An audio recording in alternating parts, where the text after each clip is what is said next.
Well, hello, my friends. Welcome to me, your host, Christian Watson.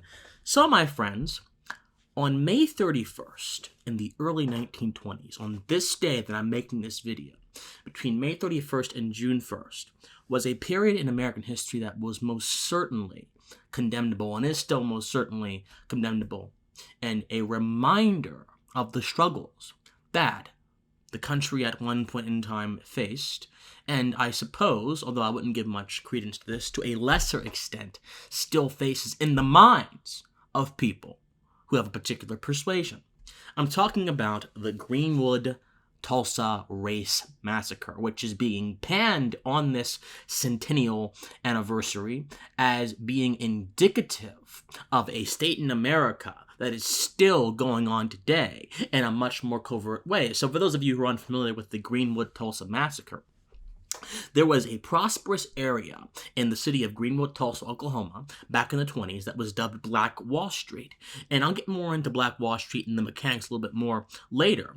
But that prosperous area was perhaps one of the richest areas in all of Oklahoma and even all of the country, especially the richest of a freedman colony. It was actually a colony that was established by people who were former slaves who, through the help of the Freedmen's Bureau, went to other places and established their own lives for themselves, typically African Americans. And so a mob of people, white people, came to this town and they killed people and burnt it down out of rage, jealousy, and everything else that is a vice in the human heart. Now here's the problem, though. While this piece of history is important to remember, almost every single organization in the media, race merchant, industrial complex, and yes, I say the race merchant, industrial complex, because many organizations in the network news, like MSNBC, like CNN, like the History Channel even, which is a different kind of news, not kind of current event news, but different kind of news. I would say it borders on fiction, since they have shows like Ancient Aliens on their roll. But anyway, that's a different story. These people have decided to commemorate the entire existence of Black Wall Street solely through its destruction, through its end. NPR has this article that says here are the 3 documentaries that you need to watch to commemorate Black Wall Street, the Tulsa Race Massacre. All these documentaries have one thing in common. Let's see if you can find out. Number one, Tulsa Burning, the 1921 Race Massacre, the History Channel, May 30th. Dreamland, the burning of Black Wall Street by CNN and HBO Max. Tulsa, the fire and the forgotten.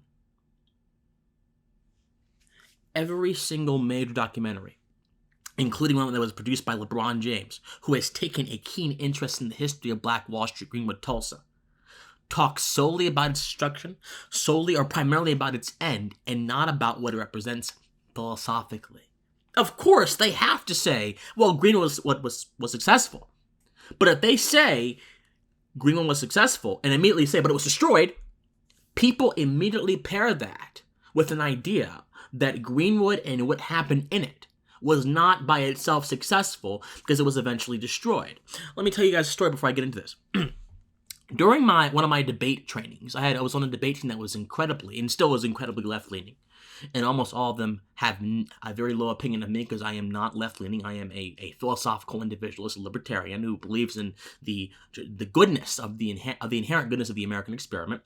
I wanted to mention Black Wall Street as an example of how capitalism and the fruits of capitalism took hold in an era that was all about collectivism and all about collective violence and rage, that were against the spirit of capitalism, but capitalism was still able to manifest, root, and take hold and impact the lives of so many people. And my debate coach actually said, well, Christian, that's all nice, but they burnt it down. I said, okay, but it still has the significance. No, Christian, they burnt it down. Okay, I get that. But Christian, they burnt down Black Wall Street, which proves that if black folks try to be successful in the future in today's age, white folks, or white supremacy, will also burn it down. I'm not joking with you. This was their argument.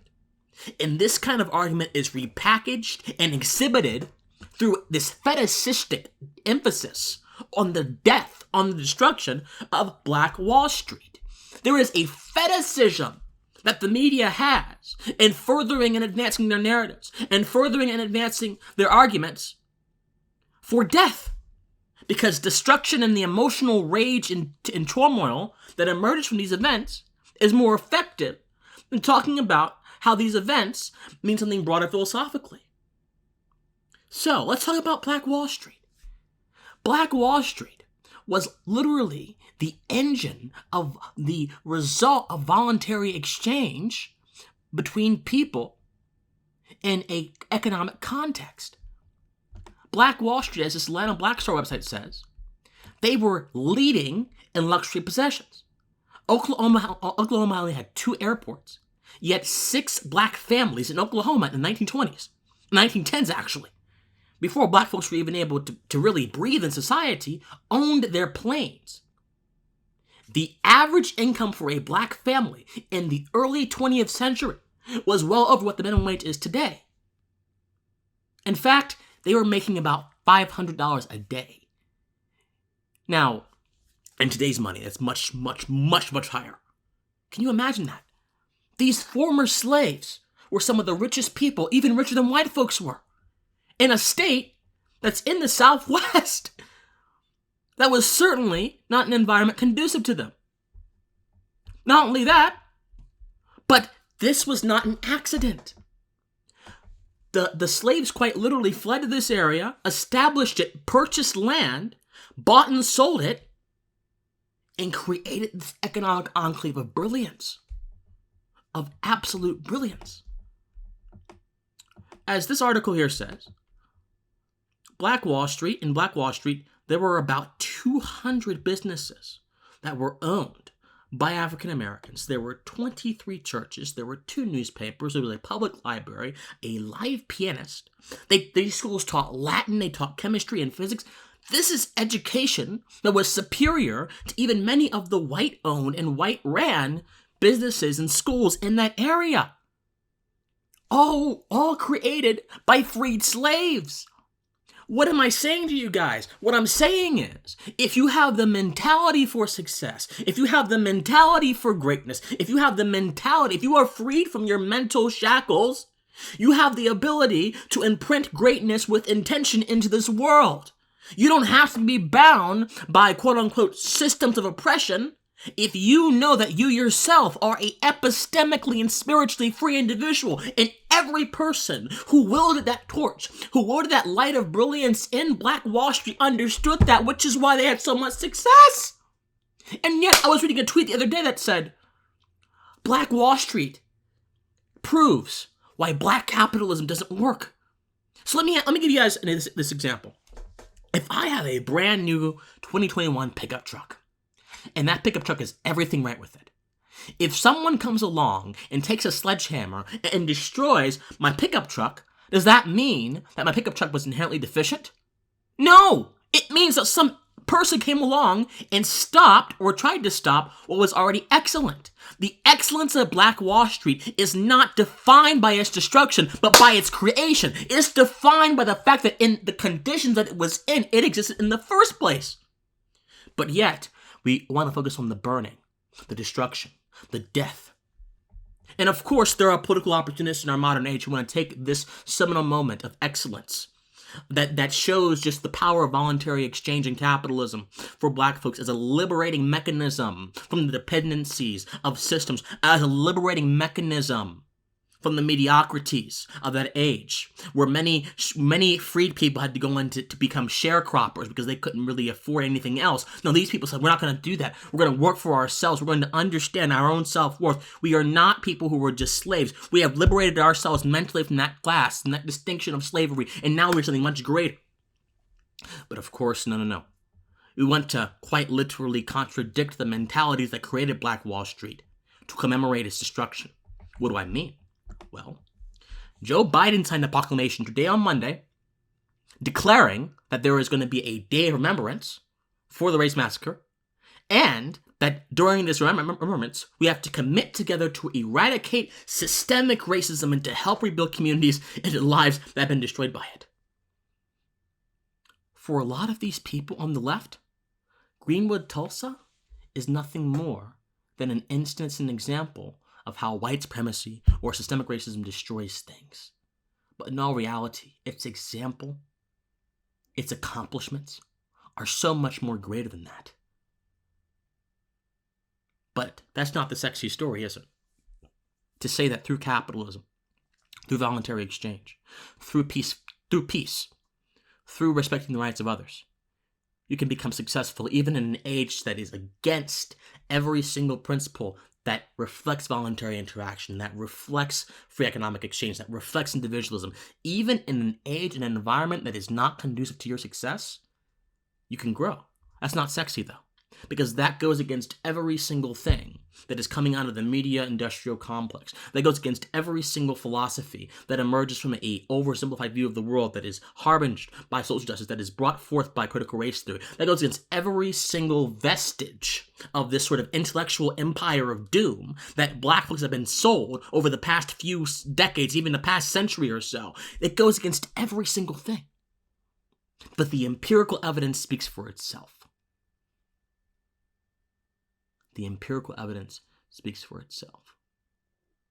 The fact that you can go from mediocrity to excellence in not even, in literally less than a fraction of a lifetime for an entire group of people who were subjugated beneath the boot of genuine racism can only happen in America. You show me a single nation in this world, majority black, that post-colonialism was able to pull off what people did in Greenwood, Tulsa. If there are any, they're very few. But the Greenwood, Tulsa reflects the excellence of the American principles of self-governance and self-determination. It literally arose from a business, a mom-and-pop business, a shop, without the help of anyone else. And that business started a fire in the hearts of people. This person opened a business, and other people opened a business, and it multiplied, and it created this excellence. There are so many principles and so many lessons that black folks, and anyone really in general, can learn from Greenwood, Tulsa. But it's all being buried beneath the doom cult's gospel of victimization and destruction. We have to reject that. Black Wall Street is so much more than what the media is selling it to be. So, I'm not saying forget about the destruction of Black Wall Street. No, we need to understand that. But do not cast the achievements of Black Wall Street in its existence solely in light of its destruction. Cast it in light of the wills, the spiritual determination, the self-reliance, the resilience of the people who inhabited that space and brought it to be the pearl, the oracle of the eyes of the entire world. That's what we need to understand it for. It was destroyed, yes, but what did it create? It created a fire that literally paved the path for so many African Americans to understand that they didn't have to be bound beneath the boot of slavery. They could be so much more. That's on the centennial anniversary of Black Wall Street. Let's understand that. Let's not let's not get into this Joe Biden thing. We're going to remember it as an example of systemic racism. Let's not remember it solely in light of its destruction. Let's remember it as an example of what can be achieved when peace and voluntary exchange coexist in any space, and when people have the right values and the right mindsets that were bequeathed upon them by the American experiment to continue to create and strive above their conditions. We live in a world ruled by intellectual powers, and the intellectual power of doom must be subordinated beneath the intellectual power of hope and optimism, because guess what? Examples like Black Wall Street are the epitome of the optimism that is missing in so much of our current American political discourse. Creation, not destruction. Genesis, not an end. That's what I'll remember Black Wall Street as. How will you remember it? Think on it. My friends, I love you. If you want to support me, do a few things. Patreon.com/officialcwatson or PayPal, officialcwatson@gmail.com. I will have a locals very soon. Don't worry about that. Please like, share, and comment. Share this message, guys. We need it. It's like dynamite. We need to get out of there so we can break the shackles, the false paradigms that are being implanted in the minds of African Americans and the American public about the truth of Greenwood, Tulsa. Let's share this, comment, subscribe, and like. And as always, my friends, you better stay pensive.